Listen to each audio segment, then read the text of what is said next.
ومن سيئات أعمالنا من يهده الله فلا مضل له ومن يضلل فلن تجد له وليا مرشدا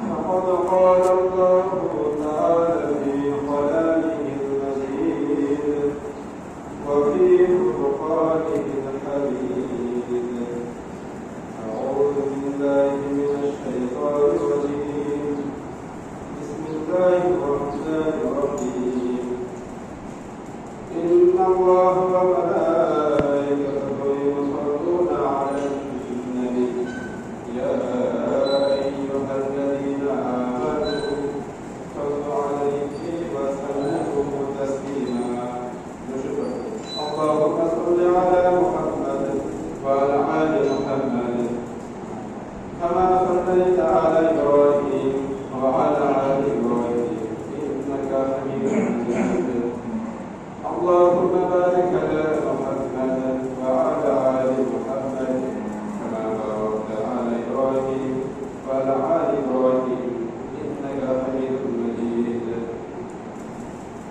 بسم الله الرحمن الرحيم فأما من طغى وآثر الحياة الدنيا فإن الجحيم هي المأوى وأما من خاف مقام ربه ونهى النفس عن الهوى فإن الجنة هي المأوى صدق الله العظيم والحمد لله فإن الله تعالى قال شرعه إلى الجنة صلى الله عليه وسلم وهو متوسل وله في دين الكعبة إلى اللهم الله رب العالمين وشريك له شكرا عليه وتسير على محمد تعالى وذكر المرشد الله تعالى صلى الله عليه وسلم بنا کرنا चाहिए ये गुरुतर पर मुर्शिदे ये नहीं किया था हमारे देश को साथ ठिकाने पर है সেই জন্য শারদাকে দরবারে আমরা সকলে সেই দরবারে চিত্ত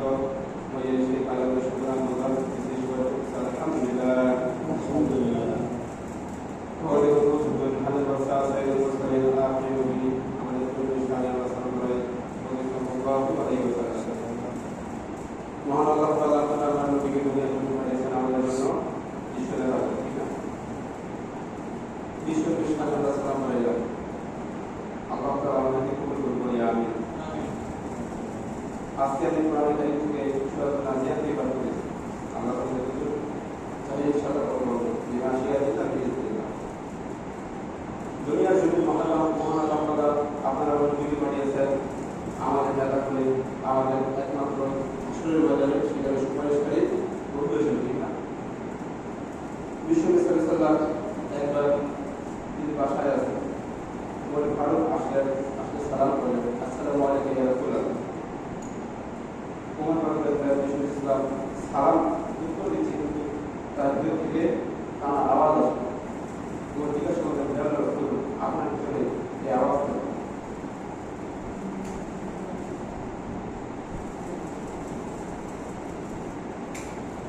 विश्व के बोले और करो जब वो तस्वीरें यहाँ पास से बोलते करो ये दुनिया जो अल्लाह ताला वो समस्त बंदा जिसके क्षमा कर दिया सुबह सुभान अल्लाह पूर्ण जीवन ये समस्त बंदा इस्लाम করে থেকে নিজের দায়িত্ব পূরণ করে বাঙালি দেশে ইসলামের কাজ করে মুসলিমদের সহায়তা করেছে গোটা দিন থেকে ইসলাম করতে গেছে আল্লাহ পাক ওই সমস্ত বান্দাদেরকে ক্ষমা করে দিয়েছে প্রথম করে নবী বললেন ইয়া রাসূল ওর বলেন আল্লাহ রাসূলুল্লাহ আপনার উম্মতের জন্য বড় খুশখবরি আপনার সুসংবাদ তাহলে কেন আপনি কাঁদতেছেন ওর ফলে তোমার কামনা করার জন্য কেননা ওই সমস্ত বয়স্ক বান্দারা ওই সমস্ত বান্দারা যে সমস্ত শুয়ে বসে যে সমস্ত বান্দারা আল্লাহ ফরমান কি করে করতে পারে তারা নাফরমানি করলে আল্লাহ তাআলা বরদাস্ত করতে পারে সেই বছর সাথে সাথে আবার নাফরমানি এবং হাদিসে বলেছে আল্লাহ তাআলা হাসরের ময়দানে ওই বয়স্ক বান্দার দিকে তাকাবেন না যে সমস্ত বয়স্ক বান্দারা শেষ বসে জেনা করে আল্লাহ এই সমস্ত বান্দাকে ঘৃণা করে সেই বসে আজকাল খারাপ আজকে এই পাঠ করে আল্লাহ তাআলা বলেছেন আপনারা তওবা যে ব্যক্তি সীমা লঙ্ঘন করলো ফাইনাল জাহিমা হিয়া মাওয়া আল্লাহ তাকে জাহান্নাম দান করবেন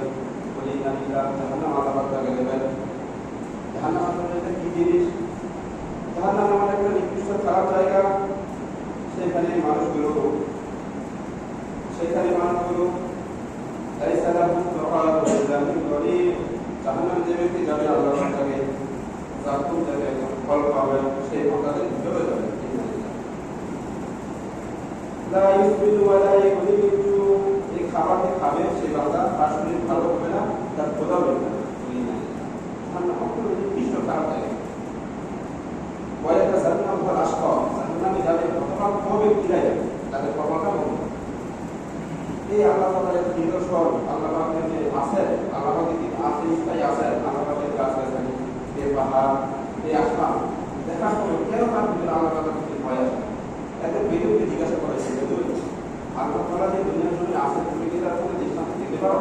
সে বলতেছে কেন পারবো না, অবশ্যই পারবো। যে আমাদের ছোট ছোট পৃষ্ঠা বলে দেখলে যেমন বোঝা যায় এখানে সাউথগুলো পায়খানা করেছিল, এই পাশে মানুষগুলো ঘুরে যায়, মানুষের সাউথ দেখে যেমন বোঝা যায় মানুষগুলো খেতে গিয়েছিল, তাহলে কেন বোঝা যাবে না আশেপাশে জমি যে আল্লাহ তাআলা বাড়ি অবশ্যই একজন আছেন। কিন্তু যেগুলো পাওয়া হবে সে বলতে আল্লাহ তাআলা নিদর্শন দিবেন। এমনকি কথা বলে আল্লাহ তাআলা বলতেছেন, যারা কি ভালো ভালো কাজ করবে, যারা কি ভালো ভালো কাজ করবে, ওয়াসাল হায়াতুদ দুনিয়া ফাইনাল জাহিমান ইয়াল মাওয়া, আল্লাহ পাক ভালো স্থানে রাখবেন। ওয়া আন্না খাফা মাকাম রাব্বিকা আন্না সাহিল হাওয়া, হাওয়া অর্থ হচ্ছে নিজের কামনা বাসনা, নিজের কামনা খায়েশটাকে যে ব্যক্তি দুপায়ে দৌড়াই দিয়েছে, আল্লাহ বলেছেন এদেরকে জান্নাত আছে। ভাই দুনিয়াতে যে প্রার্থনা দেয় নাই, নিজের স্ত্রী, নিজের পরিবার, নিজের পরিজন, এদেরকে কাউকে প্রার্থনা দেয় নাই, একমাত্র আল্লাহ রাসূলের উপরে।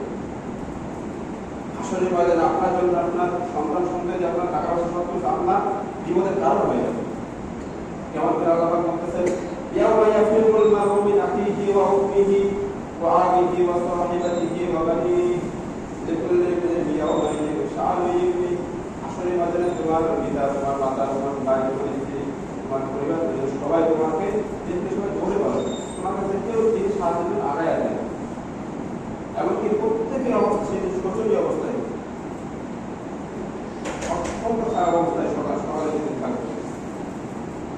আর দুনিয়ার জমিকে যারা প্রাধান্য দেয় নাই, আল্লাহ তাদেরকে জান্নাত দান করবেন। হায়াতুদ দুনিয়া, যে ব্যক্তি দুনিয়াকে প্রাধান্য দেয়, আসলে আল্লাহ বলতেছেন তোমরা দাও, অথচ ওয়াল আখিরাতু খায়রু ওয়া আবকা, আখিরাত হচ্ছে সবচেয়ে শ্রেষ্ঠ জায়গা। এই জায়গা সবচেয়ে শ্রেষ্ঠ জায়গা আখিরাত।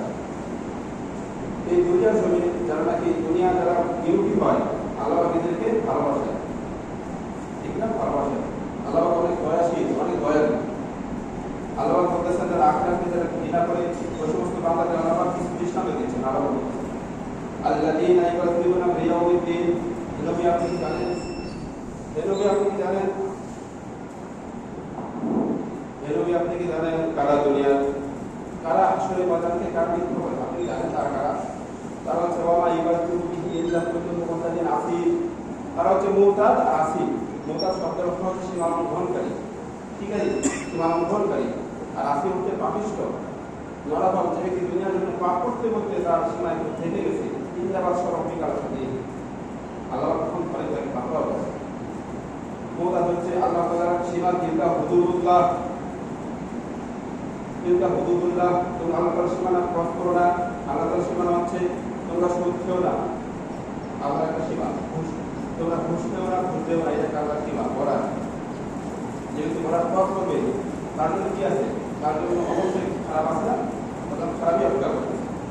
আর আসিফ হচ্ছে পাপিষ্ঠ, খারাপ পাপিষ্ঠ সমস্ত মানুষেরা যারা দুনিয়ার জমিনে আল্লাহ তাআলাকে আল্লাহর নিদর্শন দেখার পরে আল্লাহ তাআলাকে যারা মানতে চায় না, যারা মানে না, দেখার পরে কি বলে আল্লাহ কি কাজ দেওয়া কথা বলে, সে মিথ্যা বলার পরে মুখ ঘোরায় নেয়।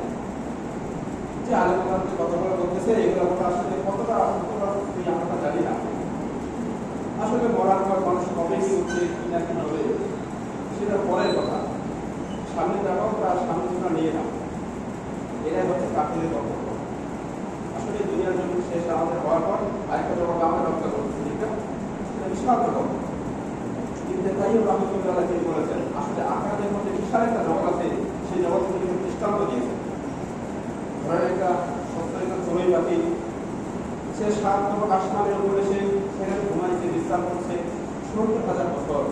চিন্তা করবেন ৭০,০০০ বছর বিশ্রাম করার পর সেখানে দুনিয়া জমিনে আসলো, আবার এখানে এসে একটা তারা নিয়ে গেল, আবার দুনিয়া ভর্তি হতে সরিষার দানা পরিপূর্ণ, এক একটা দানা সে নিয়ে যাচ্ছে আর 50-70 বছর, এই বিশাল শক্তি দানাতে নিয়ে শেষ হয়ে যায়।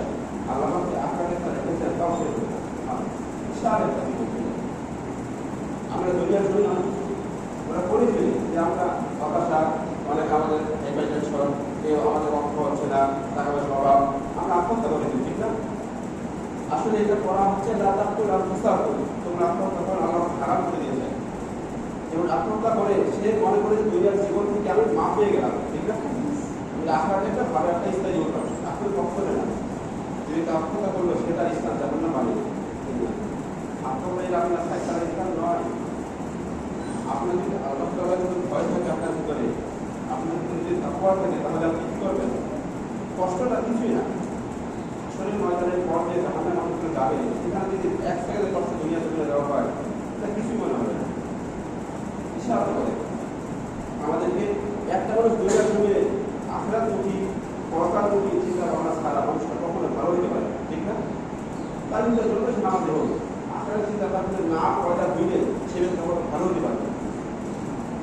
সে যখন যদি থাকে ম্যানেজার হয়, সে টাকা ইচ্ছা মতো পাবে, কোনো কিছু দোয়া করবে।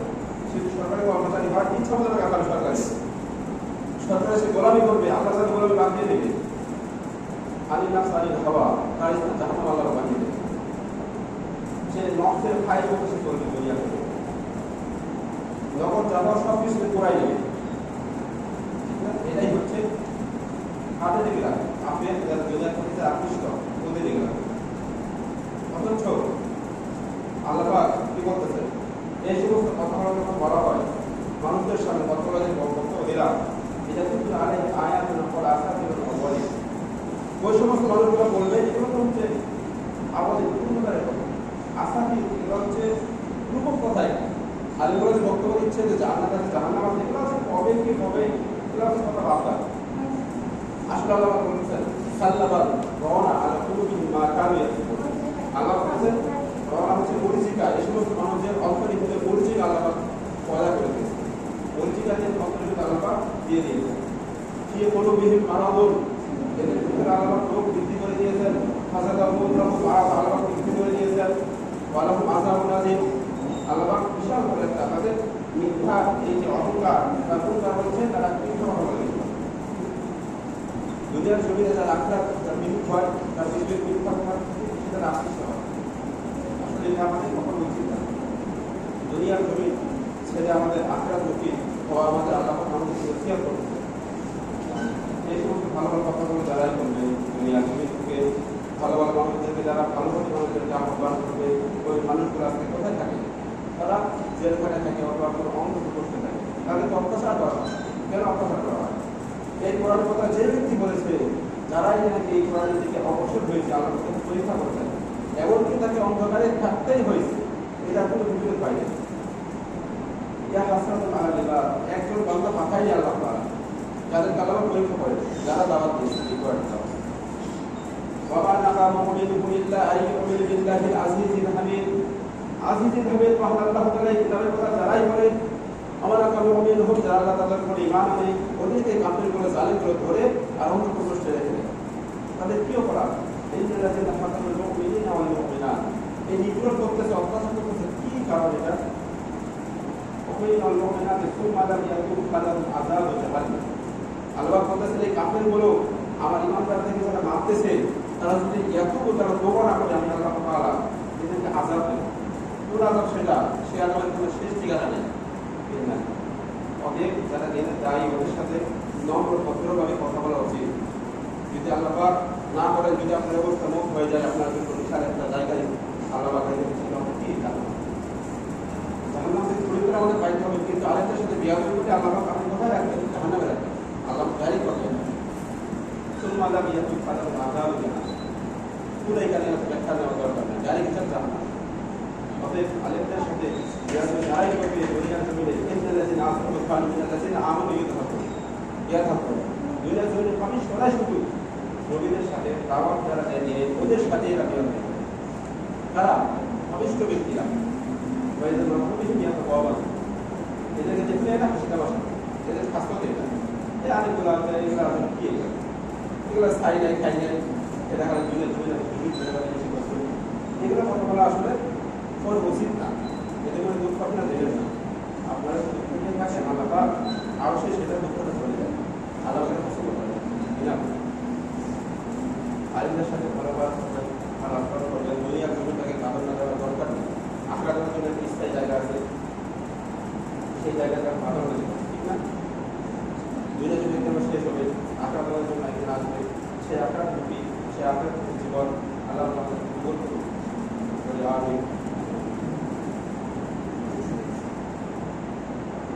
জীবন আল্লাহ আমাদের কবুল করুন। যারা নাকি এই দিনের পথে যারা দাওয়াত দেয়, অবশ্যই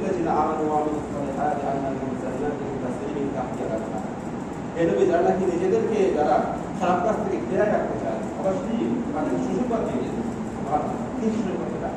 সুসংবাদ দিয়ে কিসের সুসংবাদ? অবশ্যই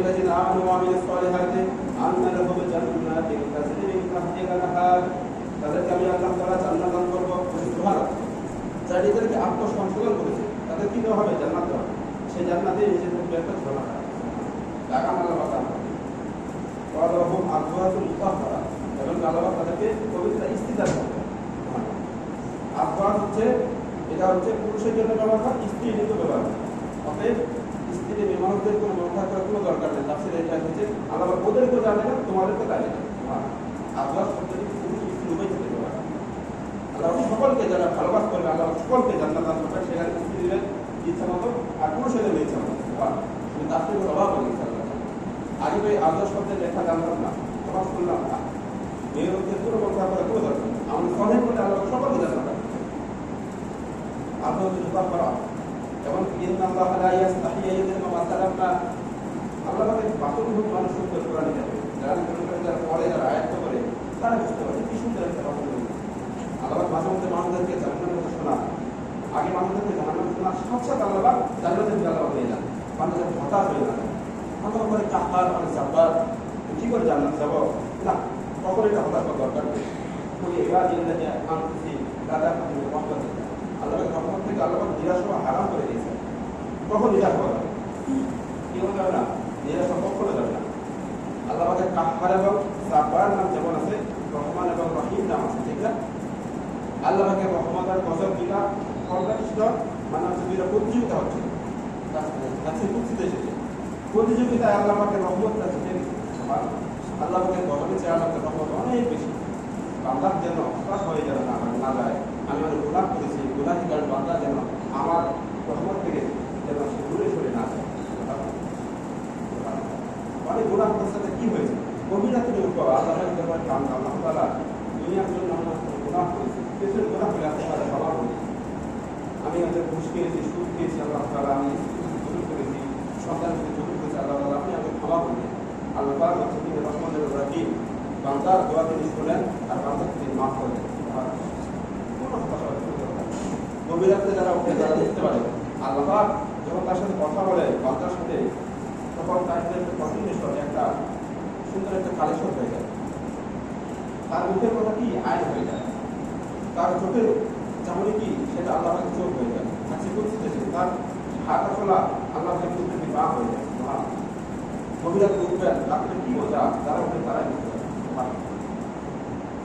হাদিস শরীফে এসেছে আল্লাহ তাআলা শেষ রাত্রে আল্লাহ পাক চতুর্থ আকাশে নিচে চলে আসেন। আল্লাহ তাআলা এসে ডাকতে থাকেন, তোমরা কারা আছো, কারা অভাবী আছো, কারা ঋণগ্রস্ত আছো, কারা তোমরা জুলুম করেছো, কারা তোমরা আসো, কোথায় তো বান্দারা, কোথায় তারা? তোমরা আমাকে ডাকলে আমি আল্লাহ তাআলা তাদেরকে মাফ করে দিই। আল্লাহ ডাকে কিন্তু আমরা সেটা বুঝতে পারি, ঠিক না? এখন তো আমাদের তো হচ্ছে টাইমে হয় না, রাত্রে আমরা তোমার একটা দিকে রাত্রে উপশেষে কখন তাই আমাদের হয় না, ঠিক না? আসলে ইসলাম যে বলেছে তোমার ফারুকের সময়, তোমার ফারুক তিনি এসার নামাজের পরে কোনো খোঁজ গল্প করা তিনি পছন্দ করতেন। আমাদের ফারুক তিনি গল্প করতে নিষেধ করতেন, তোমরা কি আসার পরে গল্প করবে না, তার জন্য রাত্রের শেষে আমাদের তোমরা করতে উঠতে পারবে না। ইসলাম নিষেধ করে তোমরা আসার পরে গল্প করিও না, জীবন করার দরকার নেই আমাদের, তোমরা নিজেদেরকে আত্মশুদ্ধি করে ঘুমেন। যাবে যারা শুনে তারা